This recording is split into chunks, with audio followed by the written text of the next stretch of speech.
બંને રાણીઓને એક એક સંતાન હતા. સુનીતિનો જે પુત્ર હતો ધ્રુવ નામ બતાવ્યું અને સુરુચિના પુત્રનું નામ શ્રીમદ ભાગવતની અંદર ઉત્તમ બતાવ્યું છે.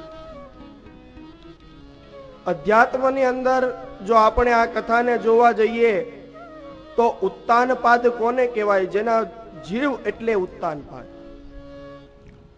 પરમાત્માથી છૂટો પડેલો જીવ જેના પગ ઊંચા છે એ ઉત્તાનપાદ. અને અધ્યાત્મ આપણું એમ કહે છે કે દરેક જીવને બે પત્ની હોય છે. આપણું શાસ્ત્ર એમ કે, આપણું ઉપનિષદ એમ કે દરેક જીવને બે પત્ની હોય. કઈ કઈ બોલે? સુરુચિ અને સુનીતિ. અહીંયા જો બંને નામમાંથી સુ શબ્દ કાઢી નાખવામાં આવે, એક અક્ષર આપણે કાઢી નાખીએ તો તમને બધાને કથા સમજવાની મજા આવશે. સુનીતિ અને સુરુચિ બંને નામમાંથી સુ શબ્દ કાઢી નાખીએ, સુ અક્ષર કાઢી નાખીએ એટલે નામ થશે નીતિ અને રુચિ. રુચિ એટલે પ્રેમ. કોઈ પણ પદાર્થની અંદર આપણને પ્રેમ ઉત્પન્ન થાય, એ પદાર્થ આપણને ગમે, એમાં આસક્તિ ઉત્પન્ન થાય, એને રુચિ કહેવામાં આવે. સુખદેવજી બાબા વર્ણન કરતા કહે, રાજન, આ માનવ જીવન છે ને એ અનેક કામના વાળું જીવન છે. માનવની કામનાઓ અનેક છે. હમણાં જ વ્યાસપીઠ ઉપરથી પૂજ્યશ્રીએ કહ્યું કે અનેક કામનાઓ માનવની છે. એક મરે ત્યાં બીજી ઉત્પન્ન થાય, બીજી તો હજી પૂરી ન થાય ત્યાં ત્રીજી કામના ઊભી જ હોય. તો રુચિ, કોઈ પણ વસ્તુની અંદર આપણને પ્રેમ જાગે. દાખલા તરીકે કોઈ ભાઈને કેરી બહુ ભાવતી હોય તો એની એક કેરીની અંદર રુચિ છે. તો રુચિ એટલે પ્રેમ.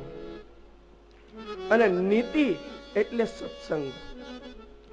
બોલે સત્સંગ પ્રધાન ભગવાન ભગવત ભજનનું શાસ્ત્રીય જ્ઞાન, એવું જીવન, આપણું જીવન ભગવાનની અંદર જ આપણે ધ્યાન ધર્યા કરીએ, ભગવાનની સેવા કર્યા કરીએ, આપણા કાન સતત ભગવાનના નામોનું શ્રવણ કર્યા કરે, હાથ ભગવાનની સેવા કર્યા કરે, આંખ પરમાત્માનું દર્શન કર્યા કરે, પગનું એક જ કામ હોય ભગવાનની હવેલી સુધી યાત્રા કરવાનું, અને મનનું એક જ કામ હોય ભગવાનનું નામ સ્મરણ કરવાનું. આવું જેનું જીવન છે એને નીતિવાળું જીવન કહેવાય. સંતો કહે રુચિમાંથી જે ફળ ઉત્પન્ન થાય એ ઉત્તમ હોય છે. હા, ઉત્તમ જરૂર હોય પણ એ નિશ્ચિત નથી, એનો નાશ છે. ભાગવતની અંદર ઉત્તમનો વિનાશ બતાવ્યો છે. રુચિમાંથી જે કાંઈ પણ ફળ ઉત્પન્ન થાય એનો નાશ છે. જ્યારે નીતિમાંથી જે ફળ જન્મે, નીતિમાંથી જે ફળ મળે એ ધ્રુવ હોય છે. ધ્રુવ એટલે નિશ્ચિત, અચલ, અવિચલ. તમે જે કોઈ પણ અર્થ કરો, અચલ કયો, અવિચલ કયો, નિશ્ચિત કયો, નિશ્ચલ કયો, ધ્રુવ કયો.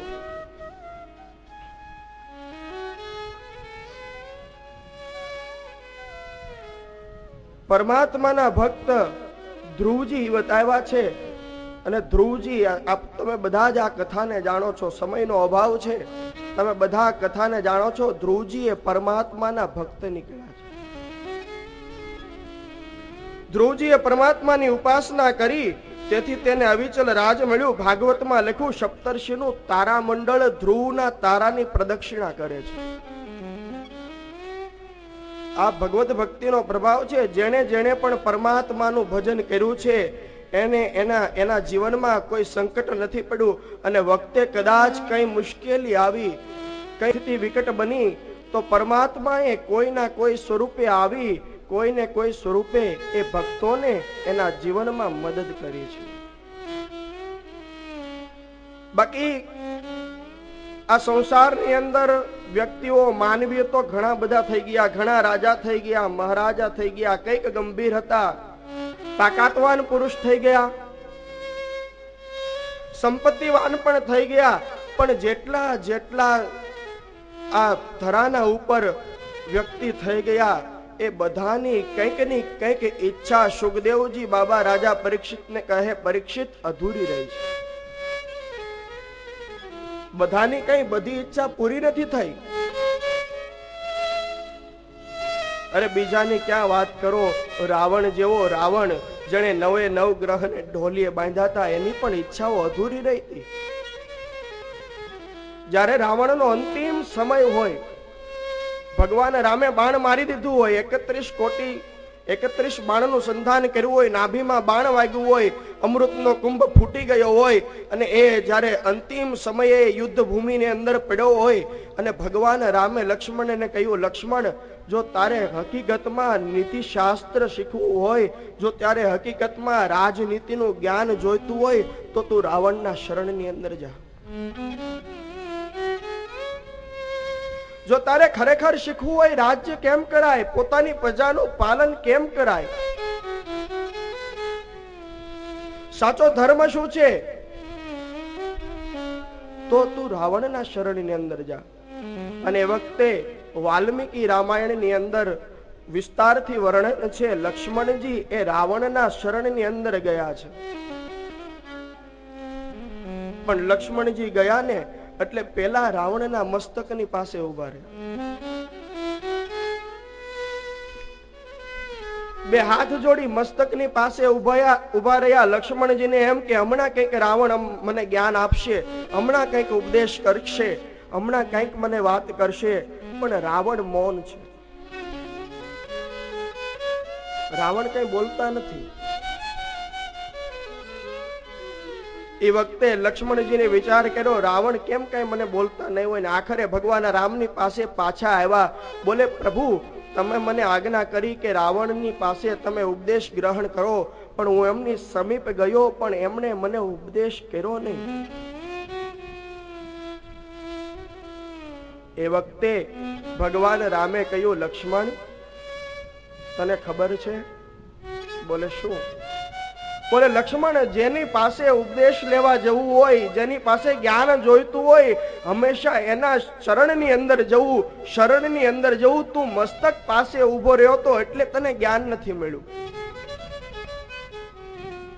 માનવે જો જ્ઞાન જોતું હોય, ખરા અર્થની અંદર પોતાના જીવનનું અને પોતાના કુટુંબનું કલ્યાણ કરવું હોય, તો ગુરુના શરણની અંદર જવું પડે. માથે ઉભા રહીને કઈ જ્ઞાન ન મળે. હકીકતમાં જો જ્ઞાન જોતું હોય તો શરણાગતિનો ભાવ જાગવો જોઈએ. આપણું શાસ્ત્ર એમ કે, ઘણા એમ કે અમે ગુરુ ધારણ કર્યા, અમારે ગુરુ બનાવવા છે. ઘણા અમને મળે, અમે પૂછીએ તમારા ગુરુનું નામ શું? બોલે, મહારાજ, હજી સુધી તો કોઈ ગુરુ બનાવ્યા નથી, પણ હવે બનાવવાના છે. આપણું શાસ્ત્ર એમ કે ગુરુને ગોતવા જવા પડતા જ નથી, અને જેને ગોતવા જવા પડે ને એને ગુરુ કહેવાય નહીં.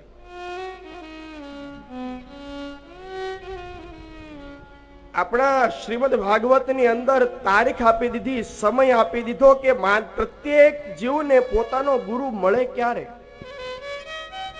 તારીખ સાથે, વાર સાથે, સમય સાથે શ્રીમદ ભાગવતની અંદર વ્યાસજીએ લખી નાખ્યું કે પ્રત્યેક જીવને પોતાનો ગુરુ ક્યારે મળે.